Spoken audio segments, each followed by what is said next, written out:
I come from Kangaroo Island. I lived here for the first 15 years of my life. We lived on a farm, about 3,000 acres, 30 minutes from any town. Learned to love this place a lot. I love being here, love coming back here. I was here when the fires were happening, but it's my first time back since the fires have finished. I'm intrigued to see how much has actually burned.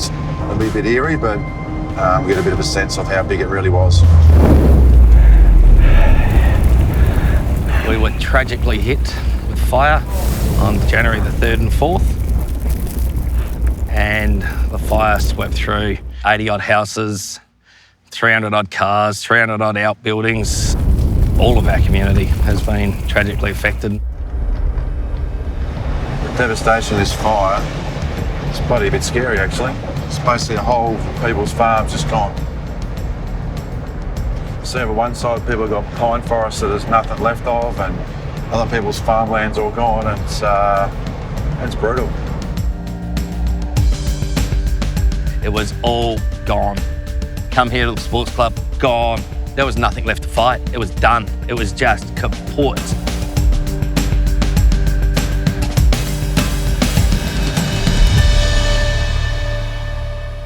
For 3 years I played football here. I was only a young fella, I was only, 12, 13, 14, those 3 years. For any community, I think a football club is everything. People meet together there all the time, and it's a bit of an escape from their normal life to catch up with friends and family. The fires during the peak of our holiday season kept a lot of visitors to the island away, and so we've had a lot of local businesses that have been shattered by this fire.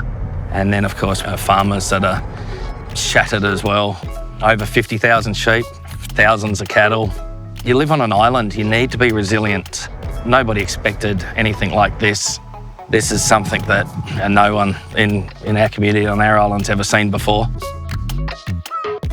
I had a cousin that lost, I reckon he had 80% of his farm burnt, lost 400 sheep, 60 k's of fencing.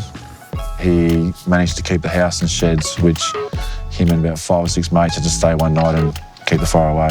Great to see you again, buddy. Sad thing is, all of the perpetual trophies of the sports clubs are in the building.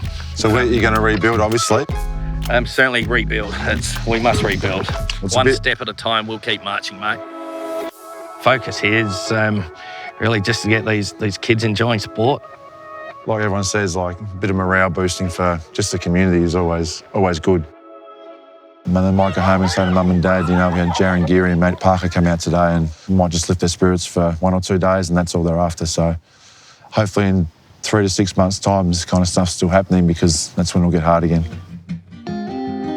It was pretty scary. We had to evacuate 3 or 4 times. I went back with Mum, just had a bit of a look, and it was sort of devastating to see what the fire had done. I was at a friend's house at the time, which is up the road from our place. And we got told to evacuate. Well, it was so scary. You can just see black smoke. The sky was fully black. A few of our neighbours' houses were gone. Yeah, it's very sad because they only just got really good Christmas presents. No one celebrated New Year's, anything like that. We won the A-grade netball and footy this year, and we had our shields in there and they couldn't recover them, so they're gone now. And that's not just sad for us, it's also sad for the league. And there's lots of other little things in there that are really valuable, and they go on all the photos and, yeah, a lot of gear. Thank you very much for having us, for starters. Our AFLW girls couldn't be, but they wanted to send a jumper over. Oh, that's fantastic. Support, magnificent. And our men as well. So obviously Park and I are lucky enough to come over and see you guys. So there's a men's jumper, and we've got some footies here. And it's a beautiful place. We've only been here for a short period of time, and obviously it's devastating what's happened here, but flying in today, you could see it's a lovely part of the world. So the more people that get over here and experience that, the better. You were there when we started our club 50 years ago. We're down on our knees, and here you are again, mate. The gravity of this event and the well-being of our children, for you to take that effort out and get over here and do the effort you did at the school today, and they're going to talk about that for years to come, mate. get involved with your club, go down to your club. How can I help? You got something I can do? It's, it might be cooking the barbecue, it might be sweeping the change rooms. Do that little bit, because everybody does that little bit. That's what your community is, that's what your club is, that's what your culture is. More eyes there, making us all safe. So get there and help and be part of your club.